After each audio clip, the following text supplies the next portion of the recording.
তখন ব্যাগ খুলে দেখে যে ব্যাগের ভেতরে এরকম স্বর্ণ অলংকার বা অন্যের যে কোনো কিছু, সেটা যত মূল্যবানই হোক, ওটা তো আমার হক থাকতে পারে না। যেটা আমার, যেটা আমি রোজগার করতে পারছি, সেটা আমার এই সম্মানের কাছে, প্রশংসার কাছে এই 25 লক্ষ টাকা আমার কাছে সামান্য মনে হচ্ছে। এই মানুষটি খায়রুল ইসলাম, একজন সিএনজি চালক, পেশায় চালক, অথচ মন থেকে একেবারে শোনা। সদ্যই তিনি প্রমাণ দিলেন সততা এখনও বেঁচে আছে আমাদের চারপাশে। গত 29 মার্চ বগুড়া বনানী এলাকায় সিএনজি চালানোর সময় সিএনজিতে পড়ে থাকা একটি ব্যাগ পান খায়রুল। মালিকহীন সে ব্যাগে ছিল 18 ভরি স্বর্ণ অলংকার, নগদ 15,000 টাকা আর কিছু কাপড়, মূল্য আনুমানিক 25 লাখ টাকা। খায়রুল ব্যাগটি বাড়ি নিয়ে যান, মায়ের সামনে খুলে দেখেন সেটির ভিতর কি আছে। এরপর শুরু হয় প্রকৃত মালিকের খোঁজ। আসলে ওই দিন আমি গাড়ি চালাচ্ছিলাম, রোজা ছিলাম। টিপতের আগ মুহূর্তে আমি সাতমাথা থেকে একটা টিপ তুলি। টিপ তোলার পরে ওই যাত্রীদের 5 জনের মধ্যে ওই ভাইও ছিল, উনি বনানীতে এসে নেমে যায়। নেমে যাওয়ার পরে আমি চলে যাই শাহজাহানপুরে। ইফতারের আগ মুহূর্ত, ইফতারের সময় হয়ে গেছিলো, তখন আমি ইফতারের প্রস্তুতি নিই। তো আমি যখন ব্যাগ খেয়াল করলাম, তা আমি ইফতার করার পরে ব্যাগটা নিজের ছিপটির জন্য মনে করলাম যে কী আছে একটু দেখা দরকার। তখন আমি একটু উপরে দেখলাম যে 2-3টা কাপড় চোপড় আছে, তখন আমি ওই অবস্থায় রেখে দিই।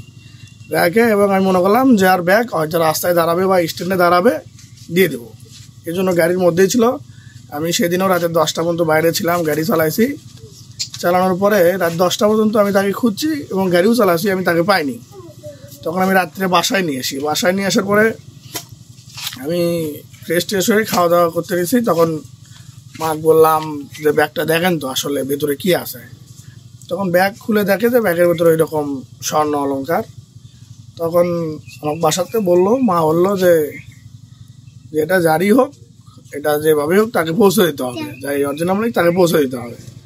তখন আমি আমার নিরাপত্তার সাথে হইচই করে কাউকে আর কিছু বলি না, কিন্তু সহপাঠীদেরকে, যাত্রীদেরকে আমি টুকটাক মুখে বলতে থাকি যে আমার গাড়িতে একটা ব্যাগ ছাড়া পড়ছে, কিন্তু কাউকে কখনো বলিনি যে এত টাকার মালামাল আছে, একটা ব্যাগ ছাড়া পড়ছে।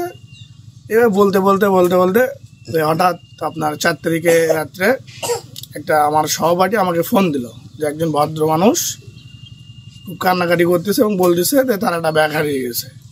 আমি তখন বললাম অবশ্যই ব্যাগ যদি তার হারাই থাকে তাকে দাঁড়াইতে বলো, আমি আসতেছি। তখন আমি তৎক্ষণিক তার কাছে আসি, আমার 2টা বড় ভাই নিয়ে তার সঙ্গে আমি দেখা করি। দেখা করার পরে আমি শিওর হই যে ব্যাগটা তার। তখন আমি মনে করলাম যে এত টাকার জিনিস, মালামাল, সে কান্নাকাটি করতেছে।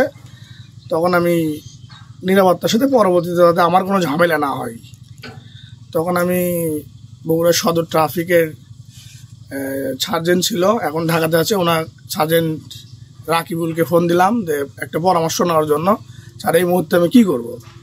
তখন উনি আমাকে পরামর্শ দিল, আমি যেহেতু ঢাকায় আছি, বগুড়াতে আরেকজন সার্জেন্ট আছে, সার্জেন্ট আলমগীর, উনি আমার পরিচিত। তখন ওনার সঙ্গে যোগাযোগ করতে বলে। তখন আমি আবার ওই সার্জেন্টের সঙ্গে যোগাযোগ করি, স্যার এই ঘটনা। তখন উনি আমাকে বললো, তাহলে করো, যে লোক যেহেতু বের হয়েছে, তাহলে তুমি সদর থানায় আসো, আমরা ওখানে যাচ্ছি এবং ওসি স্যার আছে, আর মীমাংসা তার যথেষ্ট প্রমাণ দিতে পারলে তাকে দিয়ে দেওয়া হবে। তখন আমরা সদর থানায় গেলাম, আমার ভাই, আমি। সদর থানায় যাওয়ার পরে সে তার যথেষ্ট প্রমাণ সেখানে ছাত্রের কাছে প্রমাণ করলো, উপস্থাপন করার পরে প্রমাণিত হলো জিনিসগুলো তার। এভাবে আসলে তার দেওয়া হলো আর কি।